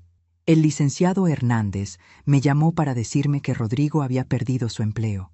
Gabriela me contó que vio a Mónica en la iglesia, sola, llorando durante la misa. Yo no pregunté, no busqué información, no llamé. Simplemente viví mi vida y dejé que la vida hiciera su trabajo. Porque la justicia real no viene de nosotros, viene del tiempo, viene de las consecuencias naturales de nuestras acciones. Y yo sabía, con la certeza de una mujer que había visto la muerte y elegido la vida, que el karma tarde o temprano llega, siempre llega. Una tarde de abril, mientras tomaba café en mi patio, el rosario de perlas que le había dado a Mónica apareció en mi mente. Me pregunté si lo habría guardado, si lo habría vendido, si lo miraba de vez en cuando y recordaba. Me pregunté si le pesaba en las manos tanto como me pesó a mí cuando decidí dárselo. Sonreí, porque ya no era mi responsabilidad. Alcé mi taza de café hacia el cielo azul de abril. Por la verdad, dije en voz alta, por la dignidad, y por todas las mujeres que tienen el valor de levantarse de su propio ataúd. El viento sopló suavemente, meciendo las flores de mi jardín, y yo supe que había elegido bien. 6 meses después de mi resurrección, en una tarde de junio, estaba en el supermercado comprando jitomates cuando la vi. Mónica estaba al final del pasillo, con un carrito casi vacío, mirando los precios de las latas de atún con esa expresión que solo tienen las personas que cuentan cada peso. Su ropa, que siempre había sido impecable, estaba arrugada. Tenía ojeras profundas, y ese brillo que siempre tuvo en los ojos, esa luz de juventud y esperanza, se había apagado. Nuestras miradas se encontraron.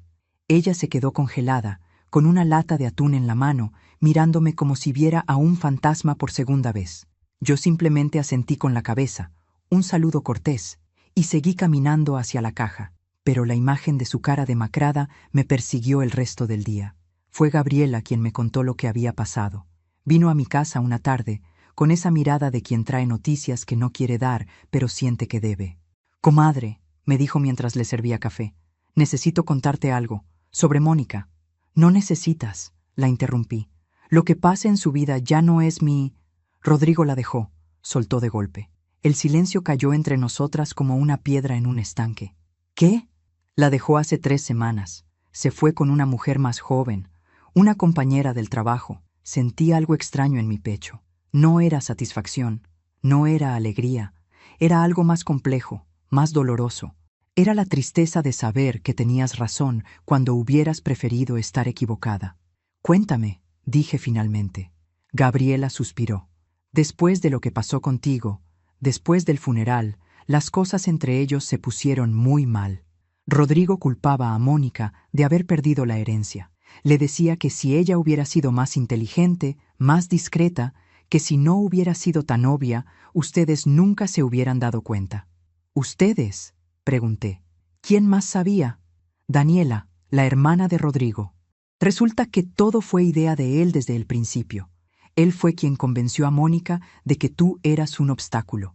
Él fue quien plantó todas esas ideas en su cabeza». Cerré los ojos. Lo había sospechado, pero escucharlo confirmado dolía de todas formas. «Sigue», dije. «Rodrigo comenzó a ser cruel con ella. Le decía que era una fracasada, que había tenido una gallina de los huevos de oro y la había matado por estúpida, que por su culpa vivirían pobres toda la vida. ¿Y las deudas? Peor de lo que pensábamos. Rodrigo tenía deudas de juego, casi 200,000 pesos. Por eso necesitaban tu dinero tan desesperadamente. No era solo para vivir mejor, era para pagar a gente peligrosa». Mi estómago se revolvió. ¿Mónica lo sabía? Dice que no, que él le ocultó todo, que solo le decía que tenían problemas de dinero, pero nunca le dijo la magnitud. ¿Y ahora? Ahora Rodrigo se fue y dejó a Mónica con todas las deudas. El departamento donde vivían estaba a nombre de ella. Los acreedores la están buscando. Tuvo que vender sus joyas, sus muebles, su coche. Sentí un peso enorme en el pecho. ¿Dónde está viviendo? Con una amiga, pero no sé por cuánto tiempo. Comadre. Gabriela me miró con ojos suplicantes. Sé que tiene que aprender. Sé que cometió errores terribles, pero es tu hija. Lo sé, respondí simplemente. Pero todavía no es el momento. 2 semanas después, el licenciado Hernández me llamó. Doña Paulina, su hija vino a verme.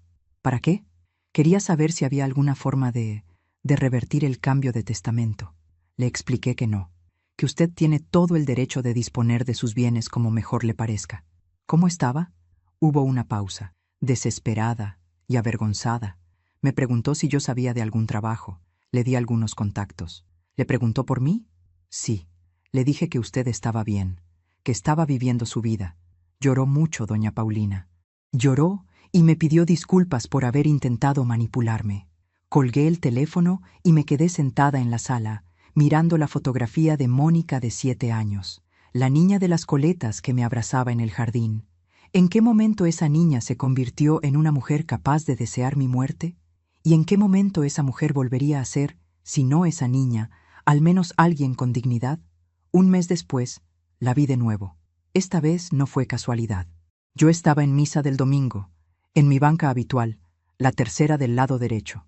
Cuando alcé la vista durante la comunión, la vi entrar. Estaba al fondo de la iglesia, como si no se atreviera a acercarse más. Llevaba el rosario de perlas en las manos. El padre Jiménez la vio también.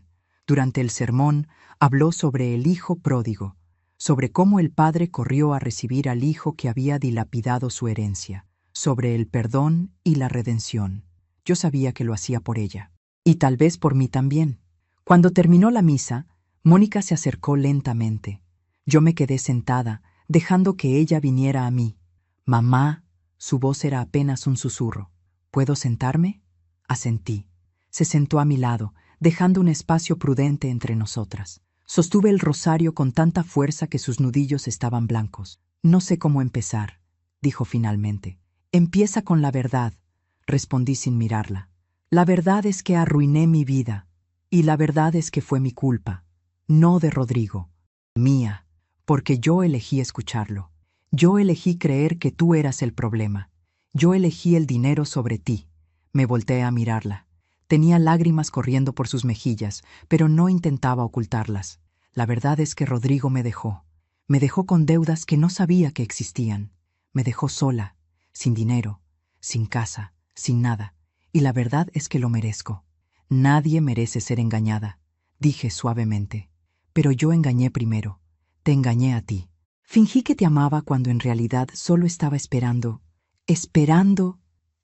que me muriera. Terminé por ella. Ella asintió, sollozando.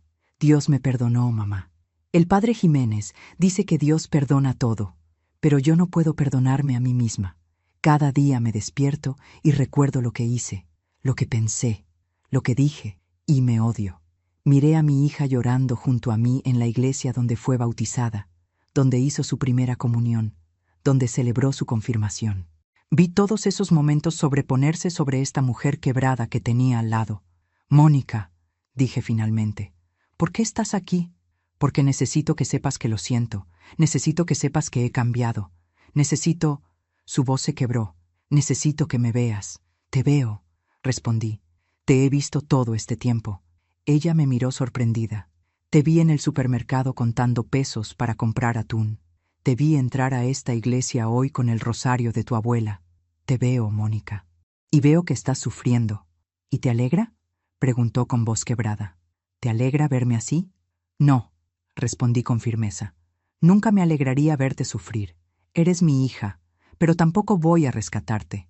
No quiero que me rescates, dijo rápidamente. Solo quiero que sepas que cada día rezo con este rosario, y cada día le pido a la Virgen que me ayude a ser la mujer que tú criaste, no la mujer en la que me convertí. Extendí mi mano y toqué el rosario que sostenía. Las mismas perlas que mi madre sostuvo, que mi abuela sostuvo, que ahora mi hija sostenía con manos temblorosas. Este rosario, dije suavemente, ha visto a 4 generaciones de mujeres enfrentar sus propias batallas. Algunas las ganaron, otras las perdieron, pero todas siguieron adelante. ¿Tú crees que yo puedo seguir adelante? Creo que ya lo estás haciendo. Viniste a la iglesia, estás rezando, estás trabajando, estás enfrentando tus deudas. Conseguí trabajo en una cafetería, dijo. Sirviendo mesas. No es mucho, pero es honesto.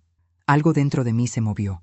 Mi hija, que estudió en universidad privada, que nunca había trabajado en servicio, ahora servía mesas. ¿Y cómo te sientes? Cansada, admitió. Adolorida, humillada cuando veo a la gente de mi universidad entrando y yo les sirvo café. Pero también me siento limpia, como si cada mesa que limpio limpiara un poco de la culpa. Nos quedamos en silencio por un largo momento.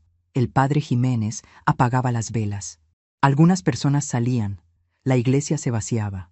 «Mamá», dijo finalmente Mónica, «no te pido que me perdones ahora.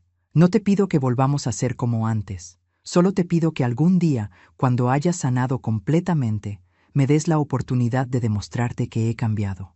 ¿Y si ese día nunca llega?». Ella cerró los ojos y más lágrimas cayeron. «Entonces viviré con eso, porque es lo justo». Me levanté lentamente. Mónica se levantó también. «Sigue rezando con ese rosario», le dije, «y sigue trabajando honestamente. No por mí, por ti, porque la mujer que quieres ser no necesita mi aprobación, necesita tu compromiso». «Sí, mamá». Me di la vuelta para irme. «Mamá», me llamó. «Una cosa más». Me detuve. Hace unas semanas fui al hospital a donar sangre. Necesitaban tipo O negativo urgentemente para una niña, y mientras estaba ahí, vi a Rodrigo. Mi corazón se aceleró. ¿Qué hacía ahí? Estaba solo, en la sala de espera, llorando. Me escondí, pero lo observé. Estaba esperando resultados de unos exámenes. Se veía enfermo, mamá, y tan solo sentí una punzada de algo. No era satisfacción, era lástima. La enfermera que estaba cerca decía que llevaba semanas yendo, que estaba muy enfermo y que su familia lo había abandonado, que la mujer con la que se fue lo dejó cuando se enteró de su enfermedad. La vida siempre cobra sus deudas, pensé. ¿Y qué sentiste al verlo?, pregunté. Mónica pensó por un momento. Sentí lástima. Y también sentí que la vida es más justa de lo que pensamos. Rodrigo me enseñó a ver a las personas como objetos, a medir el amor en dinero, y ahora está aprendiendo lo que es ser el objeto desechado. Asentí lentamente. La vida es la mejor maestra, y sus lecciones son duras pero necesarias. Esa noche, en casa, me senté en mi sala con una taza de té de manzanilla. Pensé en Mónica contando pesos para comprar atún, en Rodrigo solo en un hospital, en el departamento que Mónica tuvo que dejar, en las joyas vendidas, en los muebles perdidos. Pensé en cómo 6 meses atrás, en esa misma iglesia, ellos habían estado de pie junto a mi ataúd diciendo, finalmente libres de esta vieja, y ahora todo es nuestro. Y ahora Mónica servía mesas en una cafetería, y Rodrigo estaba enfermo y solo. No sentí alegría, no sentí victoria. Sentí algo más profundo y más triste. Sentí la confirmación de algo que mi madre me dijo hace muchos años. Paulina, la vida siempre se equilibra. No necesitas vengarte, solo necesitas esperar. Alguna vez Rodrigo me vio como un obstáculo. Años después, meses después, él era el que estaba enfermo y abandonado, aprendiendo lo que es ser desechado. Alguna vez Mónica deseó que yo muriera para heredar mi casa. Ahora no tenía ni departamento donde vivir. La vida siempre cobra sus deudas, pero lo que me sorprendió fue darme cuenta de que no necesitaba que pagaran. Ya no, porque su sufrimiento no aliviaba el mío.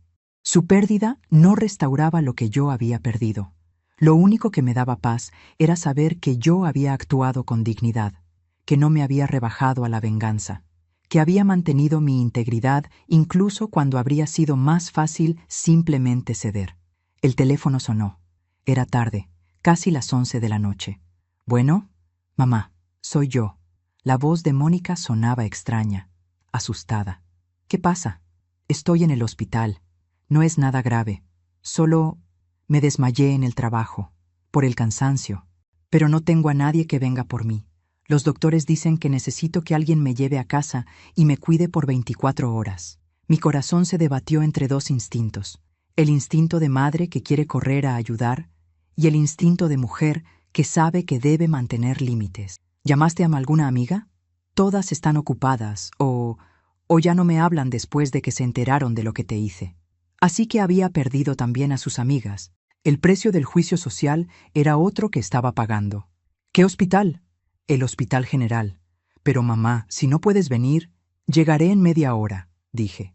porque aunque Mónica necesitaba aprender, aunque necesitaba enfrentar las consecuencias, yo no era Rodrigo.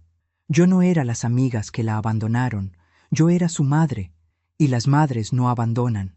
Las madres establecen límites, sí, pero no abandonan. Cuando llegué al hospital, Mónica estaba sentada en una silla de ruedas en la sala de espera, con una bata de hospital y una cara de agotamiento absoluto. Cuando me vio, empezó a llorar. «Tranquila», le dije, «estoy aquí». La llevé a casa de Gabriela, quien había aceptado dejarla quedarse esa noche para que yo la cuidara. No estaba lista para llevarla a mi casa. Todavía no. Le preparé caldo de pollo, le di sus medicinas, la arropé en el sofá de Gabriela. «Mamá», susurró antes de quedarse dormida. «Gracias, no merecía que vinieras». «No se trata de merecer», respondí. «Se trata de lo que es correcto». Me quedé despierta toda la noche, vigilándola dormir, y pensé en la ironía de todo. 6 meses atrás ella esperaba mi muerte. Ahora yo la cuidaba en su momento más vulnerable. La vida da vueltas extrañas, pero siempre, siempre se equilibra. Alguna vez desearon mi muerte. Meses después, vi ese mismo vacío en sus miradas mientras enfrentaban las consecuencias de sus propias elecciones. La vida siempre cobra sus deudas. Han pasado 14 meses desde aquella noche en la iglesia, cuando abrí los ojos dentro de mi propio ataúd.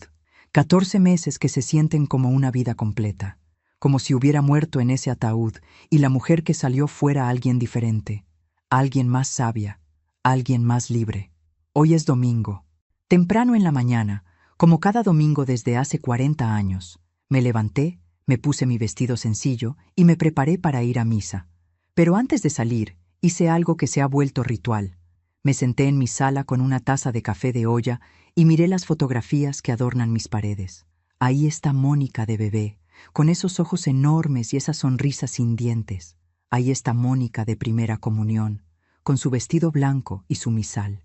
Ahí está Mónica de graduación, abrazándome con lágrimas de felicidad. Y ahí, en una fotografía nueva que añadí hace 3 meses, está Mónica de 34 años, con el cabello recogido, sin maquillaje, con el uniforme de la cafetería donde trabaja, sonriendo con una sonrisa diferente. Una sonrisa que ya no es de esperanza ingenua, sino de dignidad ganada.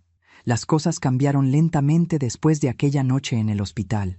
No hubo un momento dramático de reconciliación. No hubo abrazos cinematográficos, ni promesas eternas. Hubo algo más real y más difícil. Hubo trabajo. Mónica siguió trabajando en la cafetería. Siguió pagando sus deudas poco a poco. Siguió viviendo con su amiga en un departamento pequeño. Y siguió viniendo a misa cada domingo, sentándose en la misma banca que yo, con el rosario de perlas entre sus manos. Durante los primeros 3 meses, no hablamos. Simplemente compartíamos el espacio sagrado de la iglesia. Ella rezaba. Yo rezaba. Y entre nuestras oraciones había un puente invisible que lentamente se estaba reconstruyendo. Un domingo, después de misa, me acerqué a ella. ¿Quieres un café? Ella me miró con ojos incrédulos. ¿En serio? En serio. Fuimos a una cafetería cerca de la parroquia, no la cafetería donde ella trabajaba, porque ambas entendimos que necesitaba ser un espacio neutral. Pedimos café, nos sentamos y hablamos, no sobre el pasado, no sobre el funeral, no sobre Rodrigo o las deudas o las casas perdidas. Hablamos sobre el presente, sobre cómo el clima estaba cambiando, sobre las flores en el patio de la iglesia, sobre el nuevo padre que había llegado a ayudar al padre Jiménez. Pequeñas cosas, cosas simples, cosas seguras. Y esas pequeñas cosas, domingo tras domingo, se convirtieron en conversaciones más largas, y las conversaciones se convirtieron en confianza. Y la confianza se convirtió en algo parecido a lo que teníamos antes, pero diferente, más real, menos ingenuo. Hace 6 meses, Mónica me invitó a ver el departamento donde vivía. Era diminuto, un cuarto con cocineta y un baño compartido, pero estaba limpio, ordenado. Y en la pared, junto a su cama, estaba colgada la fotografía de nosotras dos en el jardín cuando ella tenía 7 años. La salvé, me dijo. De todas las cosas que tuve que vender, esta fotografía fue lo único que protegí. Miré la imagen, 2 mujeres separadas por 30 años, la madre joven y fuerte, la niña feliz y confiada. Ese día, dijo Mónica suavemente. Ese día me acababa de caer de la bicicleta. ¿Lo recuerdas? Me raspé las rodillas y lloré mucho. Tú me limpiaste las heridas, me pusiste curitas con dibujitos, y luego me abrazaste y me dijiste algo que nunca olvidé. ¿Qué te dije? Me dijiste, mijita, las caídas duelen, pero lo importante no es no caer, es levantarse con dignidad. Sus ojos se llenaron de lágrimas. Me tomó 30 años entender lo que quisiste decir. La abracé. Por primera vez en 14 meses abracé a mi hija, y ambas lloramos. Lloramos por el tiempo perdido, por las palabras no dichas, por las heridas autoinfligidas, por todo lo que pudo ser y no fue. Pero también lloramos de alivio, porque aunque el camino había sido doloroso, habíamos llegado a algún lugar nuevo, un lugar más honesto. Hace 3 meses, Mónica recibió una promoción en la cafetería. La hicieron supervisora. No era mucho, pero para ella significó todo. Mamá, me dijo esa noche por teléfono, con una emoción en su voz que no había escuchado en años. Me reconocieron, por mi trabajo, por mi esfuerzo, no porque sea la hija de alguien o la esposa de alguien, por mí misma. Estoy orgullosa de ti, le dije, y lo decía en serio, porque la verdad es que estaba más orgullosa de la Mónica que servía mesas con dignidad que de la Mónica que se graduó de universidad privada sin haber trabajado nunca, porque la primera Mónica estaba siendo construida por ella misma, con sus propias manos, con su propio sudor. Ayer, sábado por la tarde, Mónica vino a visitarme por primera vez en 14 meses.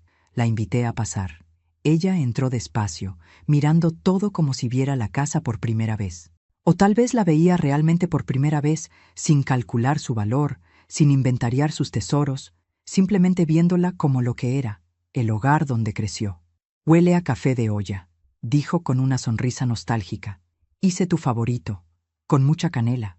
Nos sentamos en la cocina, esa misma mesa donde ella coloreaba mientras yo preparaba su lunch, esa misma ventana por donde entraba el sol de la mañana, ese mismo espacio donde construimos 1000 memorias. Mamá, comenzó después de un largo silencio, he pensado mucho en todo lo que pasó, y necesito decirte algo.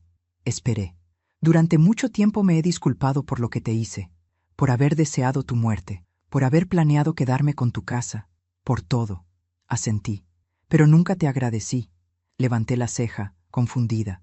¿Agradecerme? Por amar tanto que estuviste dispuesta a morir para salvarme. Mónica. No, déjame terminar. Ella tomó mi mano sobre la mesa. Porque eso fue lo que hiciste, mamá. Te metiste en ese ataúd, te sedaste, te arriesgaste, todo para mostrarme quién me había convertido. Pudiste simplemente alejarte, pudiste desheredarme y ya, pero no lo hiciste. Me diste la lección más dura y más amorosa que alguien me pudo dar. Las lágrimas comenzaron a rodar por mis mejillas. Me obligaste a verme en el espejo, continuó. Me obligaste a enfrentar lo que me había convertido. Y sí, fue doloroso. Fue devastador. Perdí todo. Pero mamá, necesitaba perderlo, porque lo que tenía no era mío, ni siquiera mi alma era mía. Era de Rodrigo, era del dinero, era de las apariencias. Y ahora, le pregunté suavemente, ¿de quién es tu alma ahora? Ella sonrió, con esa sonrisa nueva que había aprendido en estos 14 meses. Ahora es mía, y estoy aprendiendo a cuidarla. Nos quedamos en la cocina hasta que el sol comenzó a bajar. Hablamos de muchas cosas, de su trabajo, de sus planes de eventualmente estudiar gastronomía, de sus sesiones de terapia, de cómo había aprendido a estar sola sin sentirse sola. Y también hablamos de Rodrigo. Lo vi hace 2 semanas, me contó, en el hospital. Estoy haciendo un voluntariado allí los fines de semana, ayudando a repartir comidas a los pacientes sin familia. ¿Y? Está muy enfermo, mamá. Cáncer, avanzado, y está completamente solo. Su familia lo abandonó, sus amigos desaparecieron. La mujer con la que se fue obviamente ya no está. ¿Y cómo te sientes al respecto? Mónica pensó por un momento. Triste. No por él exactamente, sino por lo que representa. Representa lo que pude haber sido si tú no me hubieras enseñado esta lección. Alguien que al final de su vida no tiene a nadie porque pasó toda su vida usando a la gente. ¿Hablaste con él? Sí. Le llevé comida. Me reconoció. Se veía avergonzado. Pero también me dio las gracias. ¿Por qué? Por no tratarlo como él me trató, por no abandonarlo como él me abandonó. ¿Y sabes qué fue lo más extraño, mamá? En ese momento entendí algo. ¿Qué? Entendí que el perdón no es para el otro, es para uno mismo. Yo perdoné a Rodrigo no porque él lo mereciera, sino porque yo merecía estar libre de ese odio. Miré a mi hija con asombro. Esta sabiduría, esta profundidad, no estaba ahí hace 14 meses. Había crecido, había madurado, había aprendido. Tu abuela me dijo algo muy similar, le conté, cuando yo estaba enojada con el conductor que mató a tu papá en ese accidente. Me dijo, Paulina, el odio es como tomar veneno esperando que el otro muera. Perdona para liberarte. Eso es exactamente, dijo Mónica. Y ahora entiendo por qué me diste el rosario de la abuela, para que recordara esa sabiduría, para que la llevara conmigo cada día. Sacó el rosario del bolsillo de su chamarra. Las perlas brillaban con ese brillo especial que solo tienen las cosas que han sido amadas por generaciones. Lo cargo todos los días, me dijo, y cada noche rezo con él, y cada vez que lo sostengo recuerdo quién soy, de dónde vengo y quién quiero ser. Hoy en la mañana, antes de ir a misa, me quedé un momento mirando mi reflejo en el espejo. Tengo 66 años. Mi cabello tiene más canas. Mi cara tiene más arrugas. Mis manos tiemblan un poco más que antes. Pero mis ojos tienen algo que no tenían hace 14 meses. Tienen paz. Porque aprendí algo fundamental en este viaje extraño y doloroso. Aprendí que el amor verdadero no es sacrificarse hasta desaparecer. No es dar todo hasta no tener nada. No es permitir todo para mantener la paz. El amor verdadero incluye límites, incluye dignidad, incluye el valor de decir no cuando es necesario. Aprendí que ser buena madre no significaba ser madre infinita, que podía amar a mi hija sin perderme a mí misma, que podía perdonar sin ser ingenua. Aprendí que a veces hay que fingir la muerte para aprender a vivir. En la misa de hoy, el padre Jiménez habló sobre las resurrecciones, no solo la de Cristo, sino las nuestras, las pequeñas muertes y resurrecciones que vivimos cada día. A veces, dijo desde el púlpito, mirándome directamente, tenemos que morir a una versión de nosotros mismos para nacer en otra. Tenemos que soltar lo que fuimos para convertirnos en lo que estamos destinados a ser. Después de la misa, Mónica y yo caminamos juntas por el jardín de la parroquia. Las rosas de Santa Teresa estaban en plena floración. «Mamá», dijo de repente, «¿alguna vez te arrepientes de lo que hiciste? ¿De fingir tu muerte?» Lo pensé seriamente antes de responder. «No», dije finalmente, «porque si no lo hubiera hecho, nunca habría sabido la verdad. Habría vivido el resto de mis días con una mentira, y tú habrías vivido el resto de tu vida sin enfrentar quién te habías convertido. ¿Y valió la pena? ¿El dolor valió la pena?» «Todo dolor que nos enseña vale la pena», respondí, «porque el dolor que no nos enseña solo nos destruye, pero el dolor que nos transforma, ese nos salva». Esta tarde, mientras escribo estas palabras en mi diario, pienso en todas las mujeres que están leyendo mi historia. Pienso en las madres que se sacrifican hasta desaparecer. Pienso en las hijas que toman a sus madres por sentado. Pienso en las mujeres que han sido traicionadas por las personas que más amaban. Pienso en las mujeres que han fingido que todo está bien cuando por dentro todo se está rompiendo. Y quiero decirles algo que aprendí en estos 14 meses. Tienen el derecho de exigir respeto, incluso de sus propios hijos, incluso de su propia familia. Tienen el derecho de establecer límites. Y esos límites no las hacen malas personas, las hacen personas saludables. Tienen el derecho de perdonar sin olvidar, de amar sin ser ingenuas, de ser buenas sin ser tontas, y tienen el derecho, el sagrado derecho, de reclamar su dignidad cuando alguien intenta quitársela. Porque al final, lo único que realmente nos llevamos de esta vida no es el dinero, ni las casas, ni las propiedades. Es la dignidad con la que la vivimos. Es el amor que dimos sin condiciones, pero con sabiduría. Es la fuerza que encontramos en los momentos más oscuros. Mónica y yo estamos construyendo algo nuevo. No es lo que teníamos antes. Es algo diferente, algo más real. Nos vemos una vez por semana. Tomamos café, hablamos, a veces reímos, a veces lloramos. Y lentamente, muy lentamente, estamos sanando. ¿Cambiará mi testamento? No lo sé todavía. Tal vez algún día. Tal vez nunca. Pero esa no es la pregunta importante. La pregunta importante es, ¿está Mónica cambiando porque quiere cambiar o porque quiere heredar? Y cada día, cada conversación, cada gesto me da la respuesta. Está cambiando porque quiere ser mejor. Y eso es suficiente. Hay un refrán que mi madre solía decir: el tiempo todo lo sana, pero solo si tú dejas que sane. Yo estoy dejando que sane. Estoy dejando que el tiempo haga su trabajo. Estoy dejando que las heridas cierren naturalmente, sin forzar, sin apurar. Y estoy aprendiendo que la sanación no significa olvidar, significa integrar. Significa tomar el dolor y transformarlo en sabiduría. Anoche soñé con mi madre. Estábamos en su jardín, el mismo jardín donde me dio el rosario de perlas días antes de morir. Estás haciendo lo correcto, Paulina, me dijo en el sueño. Estás siendo fuerte sin ser cruel. Estás amando sin perderte. Estoy orgullosa de ti. Desperté llorando, pero no eran lágrimas de tristeza, eran lágrimas de alivio, porque durante tanto tiempo me pregunté si había hecho lo correcto, si había sido muy dura con Mónica, si debí simplemente perdonar y olvidar desde el principio. Pero ahora sé que hice exactamente lo que necesitaba hacer. Le di a Mónica la lección más difícil y más amorosa que una madre puede dar. La obligué a enfrentar las consecuencias de sus actos, y al hacerlo, no solo la salvé a ella, me salvé a mí misma. Si mi historia ayuda a una sola mujer a abrir los ojos, habrá valido la pena. Si una sola madre lee esto y entiende que puede amar sin desaparecer, habré cumplido mi propósito. Si una sola hija lee esto y recuerda valorar a su madre antes de que sea demasiado tarde, entonces todo el dolor habrá tenido sentido. Porque las historias como la mía no se cuentan para entretener, se cuentan para transformar. Y yo he sido transformada. Ya no soy la Paulina que fingió su muerte hace 14 meses.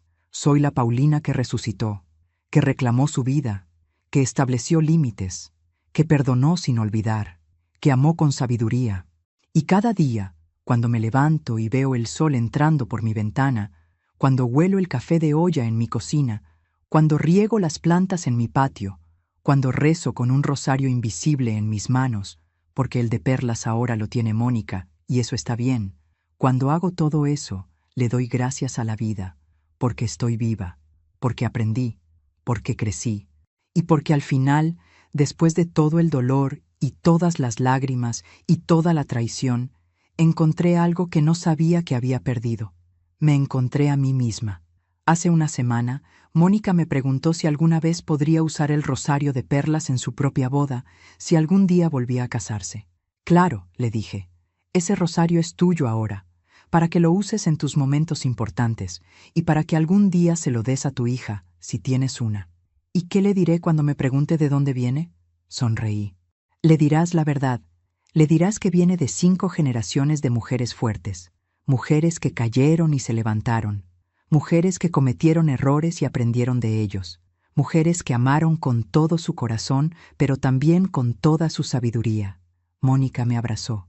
Gracias, mamá, por todo, por el rosario, por la lección, por no abandonarme incluso cuando yo estaba dispuesta a abandonarte. Las madres no abandonan, le dije. Las madres enseñan, a veces con dulzura, a veces con dureza, pero siempre, siempre con amor. Y así cierro esta historia. Una historia que comenzó con una traición y terminó con una transformación. Una historia que comenzó en un ataúd y terminó con una resurrección. Una historia que comenzó con lágrimas de dolor y terminó con lágrimas de sanación. Me llamo Paulina Guzmán. Tengo 66 años, y esta es la historia que necesitaba contar. No para juzgar a mi hija, no para castigarla, sino para mostrarle y para mostrarles a todas ustedes que siempre hay un camino hacia la redención, que nunca es demasiado tarde para cambiar, que el amor verdadero incluye límites y que a veces la mejor forma de salvar a alguien es dejar que toquen fondo para que puedan impulsarse hacia arriba. Gracias por escucharme hasta el final. Si esta historia tocó tu corazón, compártela con alguien que amas. A veces, una historia así puede cambiar todo un día. Cada día, una mujer, una lección de vida. Y recuerda, si alguna vez sientes que has perdido tu dignidad, que has permitido demasiado, que te has desaparecido tratando de mantener la paz, recuerda que puedes levantarte de tu propio ataúd. Recuerda que puedes resucitar. Recuerda que nunca, nunca es demasiado tarde para reclamar tu vida. Que Dios te bendiga. Y hasta la próxima.